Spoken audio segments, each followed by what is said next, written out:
Welcome back to My Sister's Couch podcast. Hope you're well. It's been a minute. It's been a minute. Hope you're feeling really good. And enjoying your summer. Hope you're enjoying your summer. Hope you are staying cool. Enjoying the 250th anniversary of our country. Hope you're enjoying World Cup content. I'm sure we'll be over by the time this comes out, but I hope you enjoyed it. No. We should have dressed up. Oh, in like Brazil or something. We have so many soccer jerseys upstairs. Dang. Wait, should we pause and then come back down and then we're in a soccer jersey? Would that Yeah. be funny? Okay. One moment. Ready? Wait, let's do like a... Whoa! Yay! This was not planned, and also these are not like team Countries. jerseys. These are just club jerseys, but Mine is Cardiff City FC. Cardiff City. Cardiff. I am wearing a West Ham United jersey, which is the team of the household. Go Hammers. Go Hammers. Recently relegated. Yes. Recently now a member of the illustrious Champions League. What do we know about the Cardiff? Couldn't tell you a thing. That's on the beach, no? Not a clue. It's actually in Wales. Oh. Well, if it makes you feel any better, when I first saw the jersey, I was like, oh, it's Malaysia. Team Malaysia. That's just a sponsor. Oh, yeah. Yeah, it's apparently Cardiff is the capital of Wales. Oh. You know, I don't know much about Wales. Do you have to, like, go through, like border control? If you live in the UK... United Kingdom includes England. Includes England, Scotland. Wales, and Scotland, and Northern Ireland. Okay, that's actually dumb that I asked that, because I've been to Scotland, and they did not make you do anything. Yeah, so, like, if you're already if you fly into London, I don't think you need to be checked if you go into Wales, or Scotland, or, Northern Ireland. Yeah, that is interesting, though, because you have to get on, like, a boat or a plane to get there. But not real Ireland.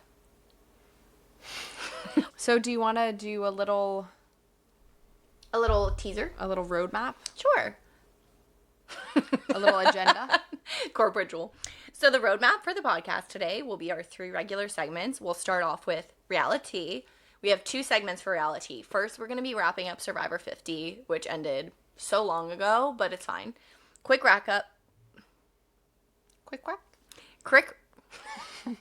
Quick wrap up of Survivor 50, and then we'll get into our next reality obsession, which is Love Island season 8. Julie and I decided we were going to watch this year, and we did not watch last year. I've only watched I watched season 1 and 2 of Love Island US, and I haven't watched any season since. So I'm like not hip totally to the lore. Yeah. Like I didn't watch like the Huda lore of last year. Although I sort of knew it just from like being chronically online. I'm a mamacita. Yeah. And like the Nicolandria of it all. Like I was tuned into the Nicolandria, but I didn't actually watch the season. So anyway, so then we'll get into Love Island. There's been so many episodes, of course, because it's literally on constantly. And then we're going to get into Not That Deep Soapbox. And for Not That Deep Soapbox, this episode, I'm going to be talking about the Adam Sandler Effect, which you'll have to listen to find out what that means. And then lastly, we'll wrap up with Beck's Recs. And my rec is what I'm calling Doritos books. And what's your rec, Jewel? My rec is a show on Apple TV called Widow's Bay. And it's for all of my thriller and horror girlies out there. Okay, let's get into it. So, for Survivor, what are our takeaways? Thoughts, feelings, questions, suggestions? Well, I'm happy with the end, given... I mean, it wasn't, like, my best case. Also, spoiler alert, I guess if you haven't watched it, but... At this point. Yeah, it's your fault. I'm happy with it ended, with how it ended, given the final 3. I do not think Joe should have won. Jonathan, I think, there's an argument for Jonathan, because he's very physical. But I think Aubrey is a good player, and so I'm happy that she won. Yeah. Of course, my dream win would have been Suri. the GOAT of all time. Although I do think it's nice that they gave her, like, a little honorable mention. I would have been happy with Ozzy, too. Oh, yeah. I would have been happy with, like, one of the, like, really iconic. Mm-hmm. Maybe Devon's I would have been happy with. That guy's funny. I think Aubrey is, like, also sort of an iconic player. Yeah, she is. I don't think I really realized that. Like, she doesn't have, like, a shtick, I don't think, really. But she's been on, like, 4 times, no? I feel like you haven't seen many seasons with her, because I feel like you would have... She didn't, like, have the same aura that she had in her other seasons. That's why I was, like, kind of surprised, because in other seasons, she was, like, really, really involved in, like, all of the... Like, she struggled in the beginning episodes of Survivor 50, like... She was sort of crashing out, remember? In, like, the beginning. But in previous seasons, like, she's been much more, like... Competent. Yeah, and, like, even pre-merge, pulling the strings. But... Yeah. And I would say my other... I mean, like, related to that, I think my other takeaway is just kind of, like... I do think in this sort of season where it's a lot of sort of famous players... that reputation can be more of, like, a burden than an advantage. Like, I would say, like, if Cirie was not, like, Cirie, like, one of the most legendary players of all time, she would have slipped through the cracks, like she always does, and made it all the way to the end. But because she has, like, her reputation precedes her, they were trying to, like, get her out. Yeah. The second they could. But they kept her around. Like, they could have taken her out long before they did. It's because she's that good. She got herself out of so many sticky situations. She did. She's the GOAT. And she kept her allies safe for quite a while. Yeah. And poor Ozzy. Poor Rizgod. Poor Rizgod. No, I actually, like, the Rizgod grew on me so much. No, same. But I said that, like, halfway through the season. Yeah, I think Go we back said to that that in our last episode. Fast forward. Rewind. Yeah. We said that the Rizgod was growing on us. As he was growing on, like... Everyone, yeah. I like that he and his bae now have, like... Like, she's, like, the Riz girl. The Riz girl, yes. Riz princess or whatever. Goddess. Oh, my God. What are your takeaways? Or takeaway? Yeah, I guess, like... Going to the final, I mean, this is just, like, an indicator of this season, but also, like, seasons past. It makes you think, because, like, Jonathan, Joe, very strong players. Physically strong, won a million competitions, you know, didn't, like, make a ton of enemies, didn't do anything wrong. Those are players that would have won in Survivor past.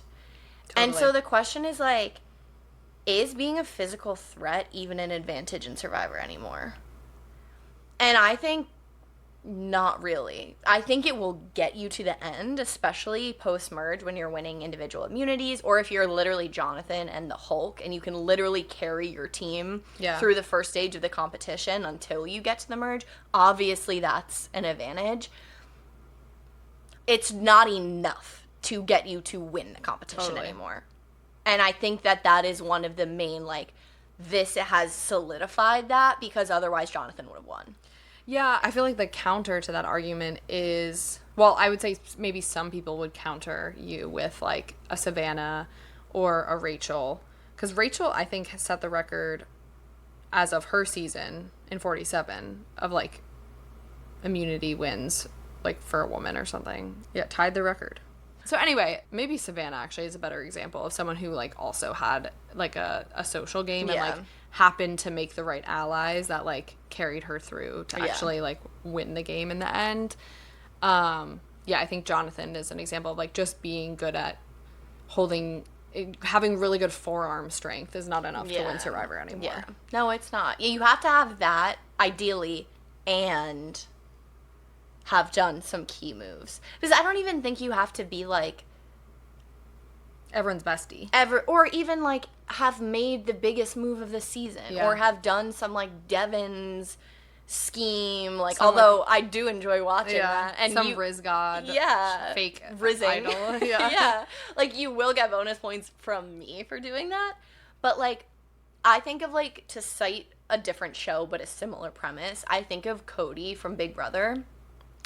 And Cody, when he won his season of Big Brother, he was just the right answer for who should win the season. He won so many competitions, but also he was in a really good alliance. So he was always voting right. He was always making the right decisions. Was he like scheming and plotting and back whatever? Maybe not, but he was a part of the larger scheme, the larger plot, the larger backdoor, always aware of it. And then the most important part, which I think is the most underrated part of all of these shows, which is how do you sell yourself at the end? And I feel like, no offense, a lot of the people that are like the physical threats do not do a good job of pleading their case. So then you see a situation with Aubrey, or a situation like I think about, oh my God, what's her name? Taylor from Big Brother, where it was like, it was a toss-up in the final vote, and she just ate the fuck up out of her final speech on her Big Brother finale. Pageant history. And it was her pageant history. It was her public speaking. It was her speech and debate history, where it was like she was advocating for herself so well. Yeah. And I would argue that's maybe the most important quality to have. Obviously, you have to get there. That's the main thing. But once you're there, that's the most important thing, is like to be able to advocate for yourself. Well, I also think just like along the, I think, I don't know. I'm sure there's some people whose mind is made up like before they even vote. But I think like along the way, being able to position yourself as like the person who did the strategic Control the narrative. even if you didn't do it. Like I feel like, having the ability to control the narrative. Yes and no, though, because also you don't want to be the person that's like, yeah, I did that move. Yeah. While you're in it, because then you gotta get a pick target and on your choose. back, and then you have their allies mad at you. You have to like pick and choose what you come clean with in the moment. But then I think when final tribal comes, you have to say, that was me. Yeah. I had the XYZ conversation. Have people on the jury vouch for you. True. So it's really it's a fine line. And that's the real social experiment, is how do you get people that you've wronged to give you $1 million? No, it is kind of a crazy concept, isn't it? It's the concept of 2 shows that have been on Yeah. TV for 25 years. You can't make enemies, really. No. It's honestly a life lesson. Unless you make enemies so hard that they respect you, which also happens. Or you're so deceptive that they don't even realize that they got. Yeah, exactly. It's sort of a life lesson, honestly. It's sort of like a corporate America life lesson. Yeah, I actually think in talking about it now, I feel like I would really not be good at that part, I don't think. The final sell. I feel like I would be okay at the final sell. I don't know if I would get there. Yeah. Oh my gosh, I've been trying to lift heavy, speaking of which. I've been trying to like lift heavier weights, and Period. for like especially for lower body. And like the actual move, like, you know, I can squat with like a 30-pound dumbbell or whatever. I can't hold it. Like my wrists are too weak. I have sore wrists and forearms right now because I just like can't hold the weights for long enough. Dang. So that has proven to me that I do not think I'll be very good at all the Survivor challenges because there's so much grip strength. Yeah. I'd have to be Well, in there doing wrist curls or something. okay, here's a question. If you knew you were going on Survivor in like 3 months, couple months, 6 months, whatever, what would you do? How Wrist curls. would you prepare for Survivor if you were going on Survivor 6 months from now? Well, like, have you seen Savannah's whole thing about how she prepared? No. She would like fast, and she was doing yeah, I heated- did see that. She was doing like heated classes, so I don't know if I would do all that honestly, but I think the heated classes, that's probably a good thing to do. Just like, and she would be dehydrated when she did it. I don't know. It's just like so unsustainable. I would like work on my forearm fitness. I would maybe do some balance work. Maybe walk around outside without shoes on to get some calluses because I have no calluses. I have baby soft feet. Very, very well pedicured dogs. Some stuff like that. Yeah. I feel like one thing I would do. I would get eyelash extensions probably. Oh my God. I would get a lash lift and tint instantly. Pronto. That shit would be booked immediately. For sure.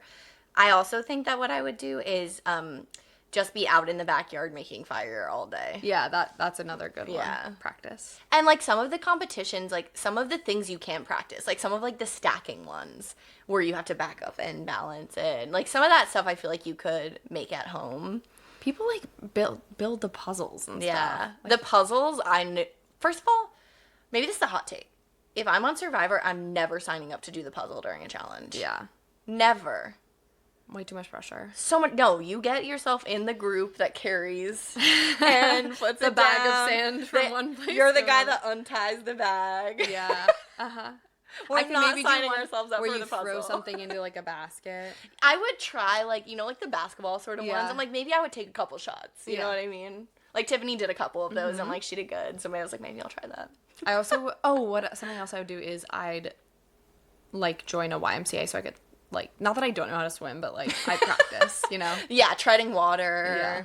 Maybe, like, practice jumping off of tall stuff. Oh my gosh, I'd work on my dive so I didn't embarrass myself. Right. Diving off of You should. things. Also, like, I'm worried about your height, like, thing. Because, What do like, you mean? you know the challenges in Oh. the beginning where you have to, like, jump off. Yeah, I mean, yeah, maybe The adrenaline. maybe they have a high dive. If Yeah. I'm being filmed, I'll do it. Yeah. Because that'll be so embarrassing. Challenge Yeah. 1, you're like, I can't do it. No, I'm.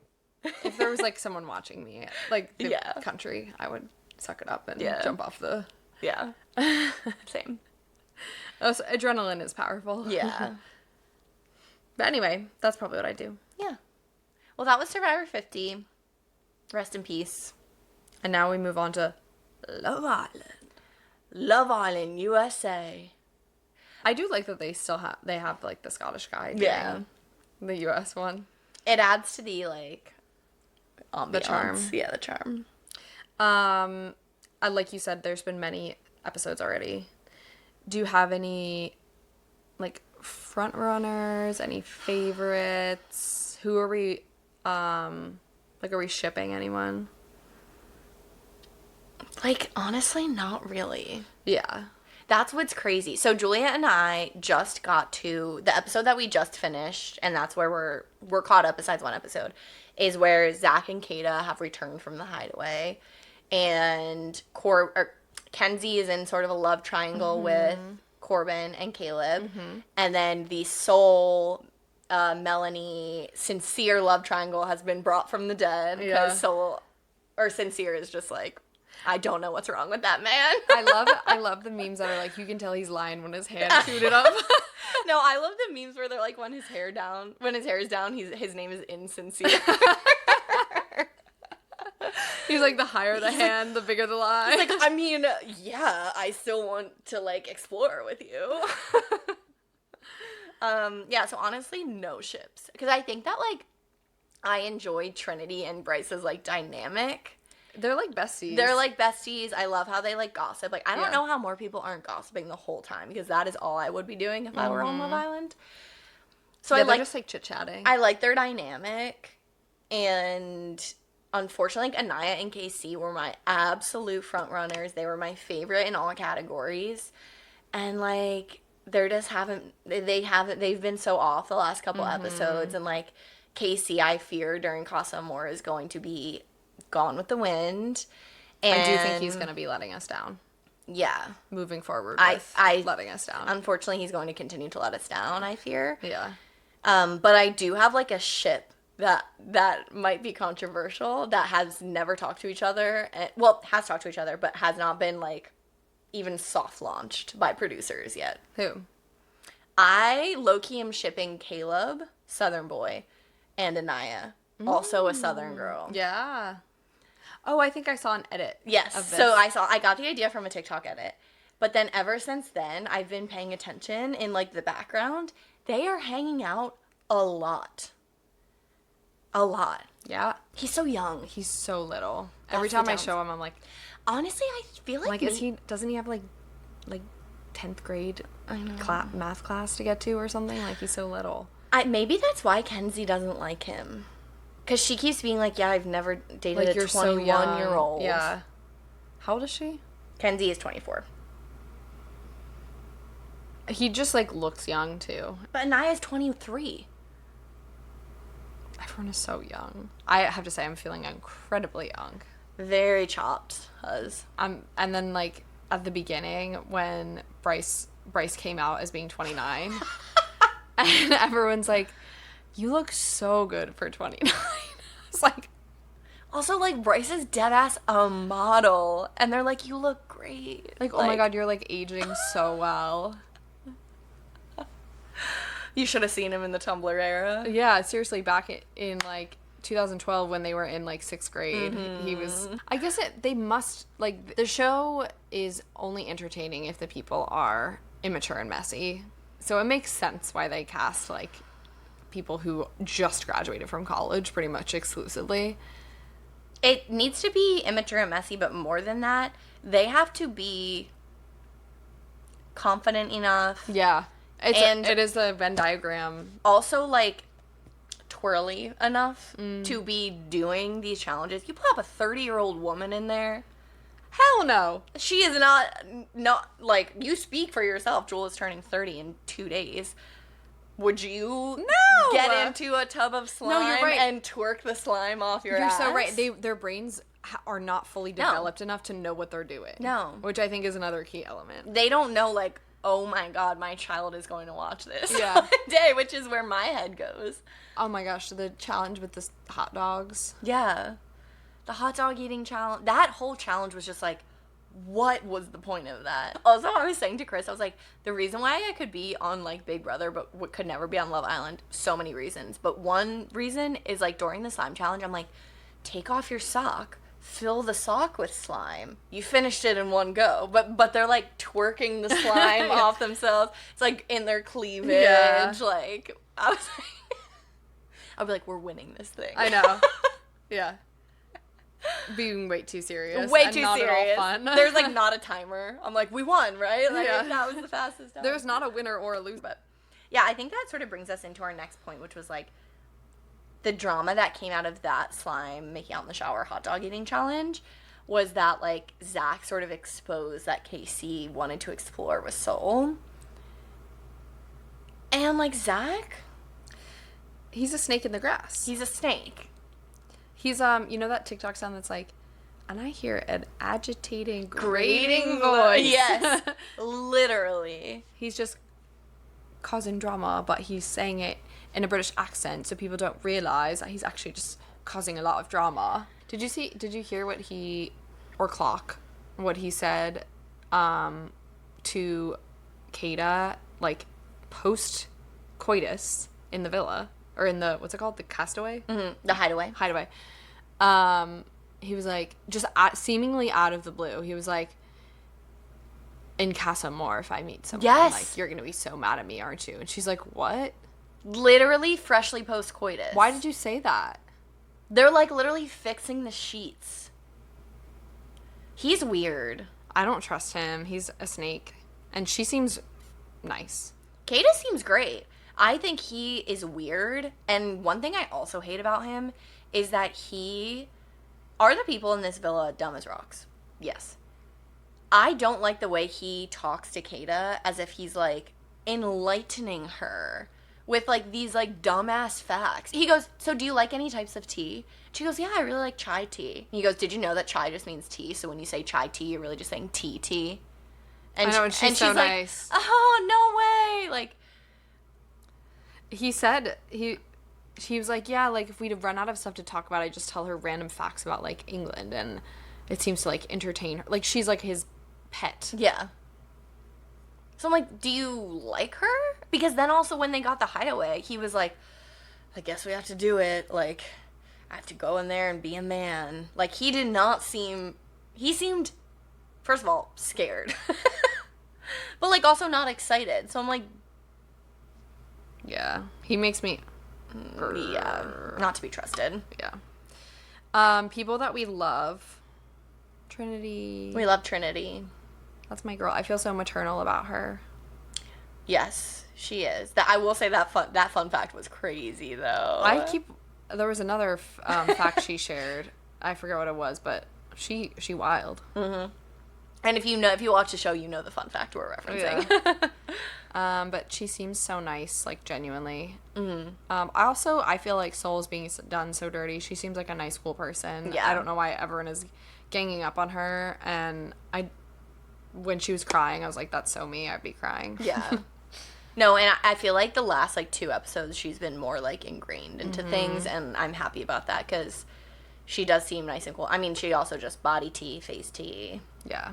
Sort of unfair. Fashion tea, I feel like she's got really cool fashion. I also feel like Mel has really cool fashion. Mel's got, like, a cool, like, Y2K thing going. She has, like, a Blake Lively boho 2006 thing going. And, like, when she had the little things in her hair, I thought that was pretty. And Soul has, like, also certain, like, more of a California sort of, like... I can't believe I'm going to say this because this is going to make me sound, like, so old, but I'm trying to be cool. She has, like, aura. You know what I mean? Like, she just has, like... She's a cool vibe. A vibe. Like, she has, like, a confidence to her and, like, a calmness to her. That is really... honestly the opposite of Melanie. So that's what's also kind of interesting, that Sincere, like, seems to like them both, because Melanie is, like, sort of the reverse of that, where she's, like, heart on your sleeve, in your face, like, fun, loud, outgoing, stressful, like, big personality. Yeah. And Soul is just, like, so like chill and reserved. Yeah. It is interesting. Insincere. I feel like low-key you would be friends with Melanie in real life, and she would, like, call you and you would be like, girl, like, what the fuck are you doing? Right. You would be the Anaya, waking up every morning, going out to check. Anaya. You are the Anaya of the villa. And when she's being a little crazy too, that's canon for me as well. Who am I? 100%. I feel like kind of Kata. Yeah, but not... You have, like, other similar qualities. Yeah. Definitely I'm same complimenting weight. You. You guys could totally share pants. I would say she's, and like, tops. my body double. Yeah. So...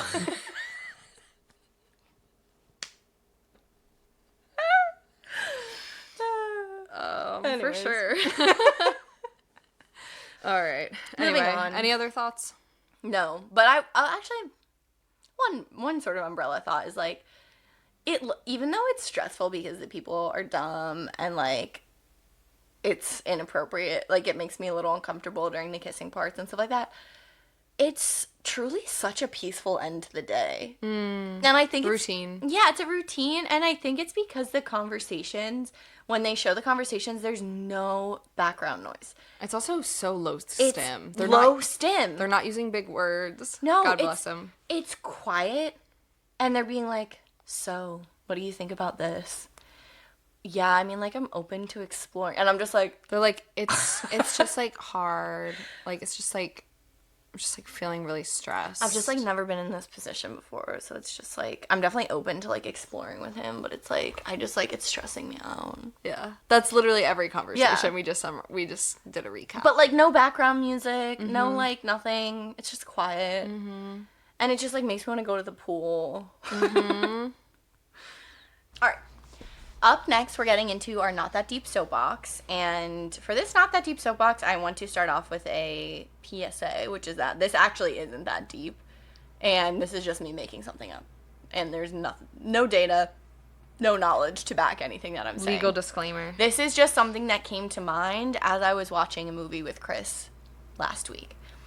And so this segment of Not That Deep soapbox this week is going to be called the Adam Sandler Effect. What I mean by Adam Sandler Effect is that Adam Sandler, in many of his movies, if you are familiar with his discography, his movieography. His body of literature? Yes, his body of work. That man is in relationships and has women pining after him who are so unbelievably far out of his league. And I will say... Age appropriate. And some of the movies make a little bit more sense where it's like, for example, in Just Go With It, he's like a very successful plastic surgeon. So it's like, okay, he has these women pining after him. He has Jennifer Aniston in love with him and the other woman whose name is evading me. That makes sense. He's young. He's not like ugly. Like he's fine. Handsome guy, whatever. But it's like, it makes sense because he's a plastic surgeon. Or for example, Grown Ups. In Grown Ups, he is in a example. relationship with Salma Hayek. Salma Hayek, hot as fuck. In that movie, he is also like a very high-powered, successful lawyer, and she is also high-powered. They both have this sort of like career-driven. He's like obviously funny. He's like a good dad. It's like, I get that. And so it's not so much the fact that he is in relationships with these beautiful women, although there are some sus examples, for example, in Waterboy when he's literally pretending to have special needs and a full-blown model is like, falls in love with him. Besides those examples, it's not so much him having the girlfriends and wives that are way out of their league that throws me. It's also that, like, all of his friends who are intentionally, I'm not saying in real life they are, like, not attractive or not, like, a good catch, but in the movies, not a catch. And on purpose. So I'm going to back up a little bit and talk about the specific example that I'm thinking of, which is the movie Benchwarmers, which I had never seen before. It is a Happy Madison movie, which is Adam Sandler's studio. He is not in it. This movie stars David Spade, who I actually just found out is the brother-in-law of Kate Spade. Oh. Rob Schneider is the main character. So those are both in Grown Ups. It's the guy with the floppy mullet or floppy toupee and the guy who's like the single sort of whatever guy. Like vaguely homeless. Yes. Sorry, unhoused. Yes. And John Heder, who is Napoleon Dynamite. And Nick Swardson, who is also in Grown Ups 2. He plays like the bus driver. So these are a group of men who, like, again, in real life, who knows? In the movie, they are intentionally supposed to be ugly. Like, that's the point of the movie, is that this is a group of men who, in their childhood, were benchwarmers. And now they're adults, and they play in a league with a bunch of 12-year-olds, which is kind of funny. But they do not intentionally make them good-looking. And all of them end up with supermodel caliber, tall, skinny, I mean, this is like early 2000s, skinny as a rail, model thin, giant boobs, blonde women.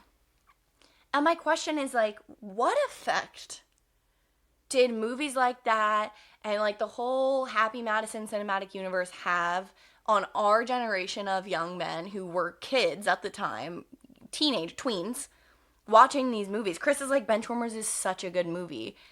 And we're watching it, and I'm like, are you kidding? And the question is, like, what is the relation, if any? Again, this is me making this up. But I'm like, I can't imagine that seeing all of these extremely intentionally not good looking, not, like, successful, personalities not good, men just bagging supermodels left and right have on a generation of men who are already subject to, like, red pill content, to Andrew Tate content, to Nick Fuentes content, people saying you are entitled to women. If a woman doesn't want you, like, there's something wrong with her. She is XYZ and blah, blah, blah. I'm not saying this is Adam Sandler's fault. Obviously, again, this is not that deep. But it's just interesting. Yeah. I mean, it definitely perpetuates the idea that, like, women have to always maintain a beauty standard that men do not. Like, at the very least, I feel like that's what it is. Yeah. At the very least, but then there's also the element of, like, I've never seen a movie with 6 ugly women in it. It doesn't exist. A movie in which, like, 6 intentionally ugly and middle-aged and, like, have terrible jobs. Like, Napoleon Dynamite is, like, a paper boy in the movie. Like, as a grown-up? Yeah, David Spade works at, like, a Blockbuster. And his love interest is literally a model. And they, like, put a fake wig on him, this, like, big-ass, like, ugly wig. Like, they're trying to make them seem lame. And then to say, like, you can still, like, literally get with that would never exist if the roles were reversed. I see you, Adam Sandler, and I raise you, Anthony Michael Hall. Who's that? He's in the Rat Pack. He's 16 Candles. Oh. The dorky kid with the braces. Yes. Like the funny kind of dorky guy. Getting the girl. In the end. Yeah. And so that's why maybe there's this sentiment of like frustration with men who are like, nice guys never win, is because that's not real. And like you have to work on yourself and bring something to the table and like try, like if you want to like bag Salma Hayek, become a high power lawyer, a funny guy, and a good dad, and maybe you can bag Salma Hayek regardless of what you look like. And like that should be the takeaway from these movies, not like, oh, you can like have a dead end job at Blockbuster and like be weird and make girls uncomfortable. And if a model doesn't want to date you, it's hurtful. They're like, it's because they're a bitch. Bitches. Yeah. So it's just interesting. It's not a real theory, but it just came into my head because like so much of Adam Sandler's movies were so big. Not really for us, but I feel like our peers. I love a Grown Up. I love Grown Ups. Grown Ups is one of my favorite movies of all time. I'm not saying that, but it's like also Just Go With It is one of my all-time peak comfort movies. I love that movie. Do you ever see Uncut Gems? Uncut Gems? You would hate it. I would not recommend. I hated it. But Adam Sandler is married to a very beautiful woman. I don't think it's his wife in real life, but it looks kind of like her. And also he's having an affair with Julia Fox, Uncut Gems. Uncut Gems. My softies muse. Yeah. Anyway, it's not even his movie, and it's... Yeah. And he's, like, looks way worse than he's got, like, weird, creepy teeth and, like... Yeah. Sort of a seedy guy. Yeah. And so, like, I think there is something to be taken from them, like I said, of, like, even if you're not, like, Theo James... you can still get a great girl by bringing other things to the table, like being funny or being nice or having like a cool, interesting job and like being able to speak to those things. But like, girl, you're not entitled to that. And I feel like that's what the men of our generation have taken out of those movies. Anyways, that's my not that deep soapbox. No, it's interesting. It is sometimes when I watch these movies, I'm like... Like, Grown Ups is not that bad. Benchwarmers was freaking egregious. So lastly, we just are gonna give some recommendations. You wanna go first? Yeah. So you might be thinking, Julia must be about to recommend... What's that show? ClassPass? ClassPass?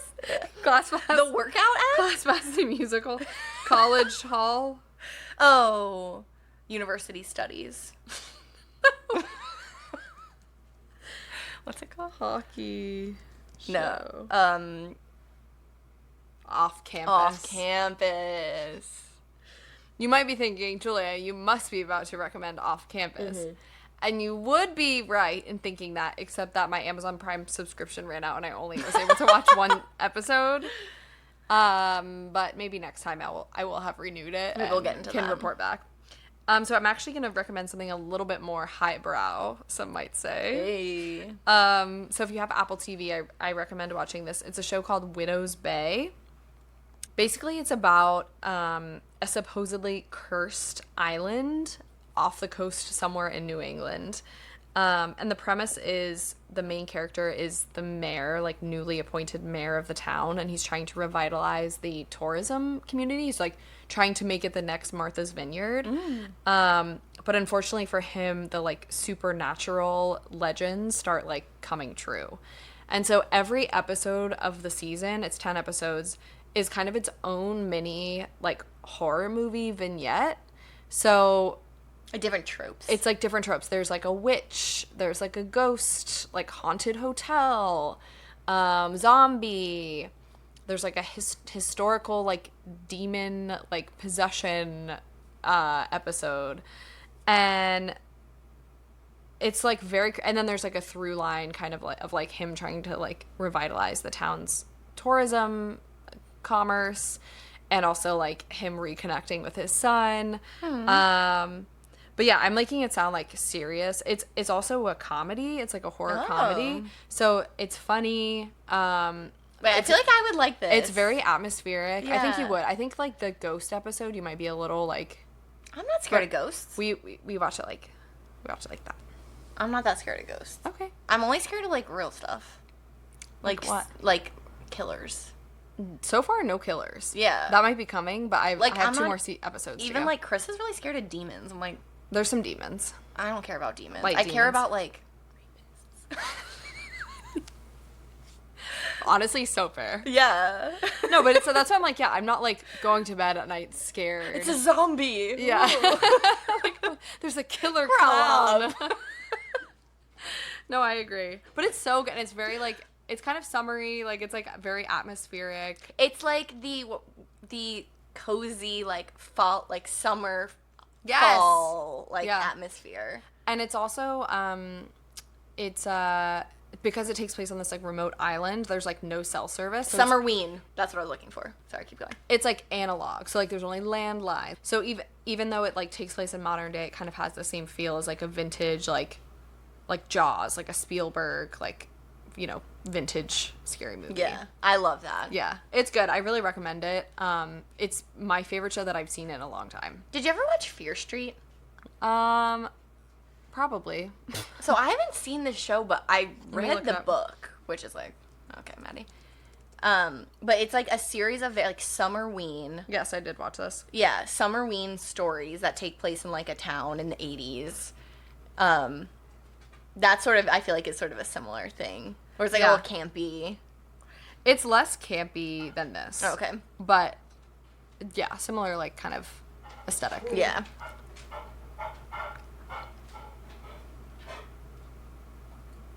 She's got a lot of attitude. Yeah, Kona's being so spicy. Okay, well, that's a great rec, and I will be watching it. Kona said it's time to wrap up the pod. Yeah. So I'll give my rec really quickly, which is Doritos books, which is a term that Julia coined.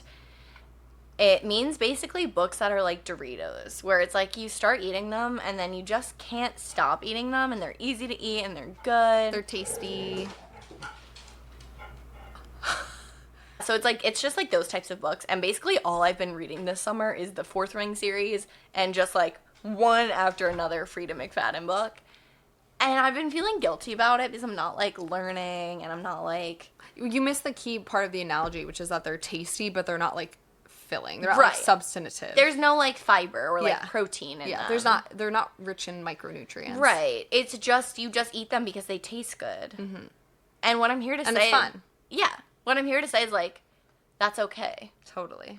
Because, number one, eating Doritos is okay. Number two, reading Doritos books is also okay. Because, number one, if you're reading any book, you're reading more than, like, 90% of people on Earth.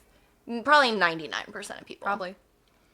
So it's, like, feeling guilt about, like, reading something that's not, like, intellectual is so silly, but I felt it like recently because I'm like, I just don't have the bandwidth like mentally, and it's like there's so Emotionally. much going on in the world, and like I have a very objectively an easy life. I'm very privileged in many ways, so it's not like I'm like waking up every day fighting for my life, but it's like it can be tiring, like always consuming serious stuff and like whatever. So it's like, yeah, reading Fourth Wing, reading a Frida McFadden book that like, you know, it's gonna be fine in the end. And like what's gonna happen. It's okay. Yeah. And there's nothing wrong with that. And you should still be proud of yourself for reading something. And don't Also, let... it's okay to do stuff for fun and not to like... Yeah. Not everything has to be like labor. No. Not everything has to be labor, and not everything has to be like a status symbol of like, did you read the latest like whatever. I will say I did start Yesteryear, which is a book that has substance to it because it's about like feminism, social media, some of like my personal favorite topics. So like I do have that going on the side, but I'm like, I'm not letting myself feel guilty that all I want to Yeah. do is read Fourth Wing, or all I want to Totally. do is like read a silly Frida McFadden. Like that's okay. And you should be proud of yourself for reading anything if you're reading anything, or listening to an audiobook, or listening to a podcast about a topic that interests you. Any learning is good learning, even if it's dumb. Anyways, that's my rec. Thank you guys so much for listening. What team do you want to win the World Cup? I don't know. I like co-opted Brazil from... Yeah, we're Team Brazil. Yeah, I guess go Brazil. How do you say go Brazil in Portuguese? No idea. Go Brazil! Oh, comment if you've read any Doritos books, and comment who you're shipping on Love Island. Yeah, and comment your favorite Adam Sandler wife. Oh, who's yours? Jen Aniston, maybe? Yeah, I was going to say that. Because she's his wife in many of them. Yeah, to pick a movie. Bye.